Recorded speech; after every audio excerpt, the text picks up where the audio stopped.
الحمد لله وحده والصلاة والسلام على من لا نبي بعده. قال الله تبارك وتعالى في كلام المجيد والفرقان الحميد: أفمن تبع بغير هذا الحديث تعجبون وتضحكون ولا تبكون. ہم تو اہل حدیث ہیں پایا یہ نام ہم کو، ہم تو اہل حدیث ہیں پایا یہ نام ہم کو، سالار انبیاء ہے کافی امام ہم کو. ارباب علم و دانش، مسلمانوں کے بہت سے صفاتی نام ہیں جن میں مومنین، عباد اللہ، حزب اللہ اور اسی طرح صحابہ، تابعین، تبع تابعین، مہاجرین و انصار، اور اس کے ساتھ دوسرا نام جیسا کہ اہل السنہ اور اہل الحدیث القاب خیر القرون سے ثابت ہے، اس پر انکار و نکیر بھی جاری و ساری ہے، بلکہ اس کے جواز پر امت مسلمہ کا اجماع ہے. حضرات، وسیع نام رکھنا جو شریعت کی روح کے مطابق ہو کوئی ممانعت نہیں. حضرات، جن کو اہل قرآن کہا گیا وہ مسلمان ہی تھے، اور یہ وہی لوگ ہیں کہ جن کے بارے میں رب العالمین نے قرآن مجید میں فرمایا وَسَمَّاكُمُ الْمُسْلِمِينَ مِن قَبْلُ وَفِي هَذَا. حضرات، ایسا وسیع نام رکھنے کا ثبوت خود رسول اللہ صلی اللہ علیہ وسلم سے ملتا ہے. فرمایا یا اہل القرآن اوقروا فإن اللہ وطر يحب الوطر. حضرات، دور تابعین سے لے کر اہل بدعت کے مقابلے میں اہل الحدیث اور اہل السنہ کا نام معروف تھا.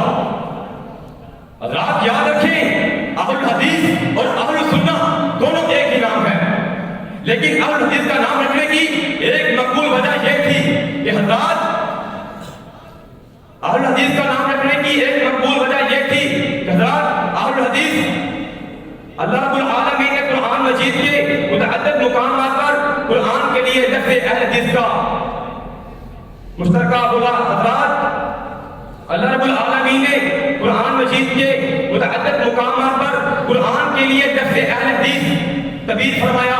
حضرات، رب رحمان کا فرمان ہے، فرمایا اللہ نزل احسن الحدیث کتابا. حضرات محترم، دوسرے مقام پر فرمایا فَلْيَأْتُوا بِحَدِيثٍ مِثْلِهِ إِن كَانُوا صَادِقِينَ، اور پھر فرمایا فَبِأَيِّ حَدِيثٍ بَعْدَهُ يُؤْمِنُونَ. اور اسی طرح رسول اللہ صلی اللہ علیہ وسلم عموماً اپنے خطبے میں قرآن کے لیے حدیث کا لفظ ارشاد فرماتے فَإِنَّ خَيْرَ الْحَدِيثِ كِتَابُ اللَّهِ. حضرات محترم، ہم کو اہل حدیث کیوں نہ کہا جائے؟ حضرات، جن کے سفر اور جستجو حدیث کے لیے ہوتی ہو تو ان کو اہل حدیث نہ کہا جائے تو یہ ناانصافی ہوگی. ارباب علم و دانش، اہل حدیث نے حدیث کی طلب اور جستجو کے لیے سینکڑوں نہیں بلکہ ہزاروں میل سفر طے کیے، اور یہ نام اہل بدعت کے مقابلے میں ہے. حضرات، انہوں نے ایک ایک محمدی موتی کو تحریر کی لڑی میں پرویا. حضرات، یہ وہ لوگ ہیں جو ما انا علیہ واصحابہ کی تصویر تھی. ارباب علم و دانش، یہ اتنا قدیم مذہب ہے حضرات، جب سے قرآن کا نزول اور حدیث کا وجود ہے اس وقت سے الحمدللہ اہل حدیث کا وجود ہے. حضرات محترم، دور تابعین سے لے کر آج تک اہل حدیث اور اہل سنہ مترادف ہم دونوں ہمارا کے طور پر استعمال ہو رہے ہیں. حضرات محترم، امام شافعی مشہور تابعی امام شافعی رحمہ اللہ فرماتے ہیں کہ جن کو 500 صحابہ کرام رضی اللہ عنہ سے شرف ملاقات ہوئی ہے، اپنے شریف عامر بن یساف سے فرماتی ہے امضی بنا نفر من اصحاب الحدیث. اور خلیفہ ہشام بن عبد الملک نے امام زہری سے پوچھا این انتم یا اصحاب الحدیث. حضرات، معلوم ہوا کہ دور تابعین میں ہی اہل حدیث کا نام سرکاری طور پر معروف تھا. ارباب علم و دانش، امام ابن قتیبہ فرماتے ہیں کہ امام احمد اور علا بن عبد الرحمن بھی اہل حدیث تھے. حضرات، امام سفیان ثوری رحمہ اللہ فرماتے ہیں کہ فرشتے آسمانوں کے اور اہل حدیث زمین کے چوکیدار ہیں. حضرات محترم، سالارے کارواں ہے میرے حجاز اپنا، سالارے کارواں ہے میرے حجاز اپنا، اس نام سے باقی ہے آرام جا ہمارا. ارباب علم و دانش، امام احمد بن حنبل فرماتے ہیں کہ امام احمد بن شعبہ جو کہ اہل حدیث کی تلاش کرتے تھے،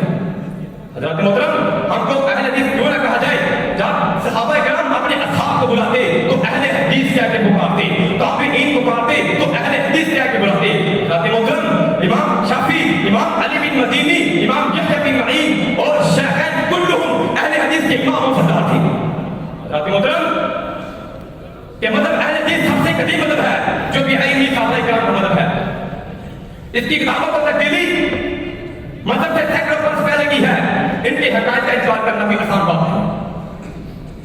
باب المدارس کہ مذہب اہل حدیث اسلامی مذہب میں سب سے قدیم اور سب سے صحیح مذہب ہے۔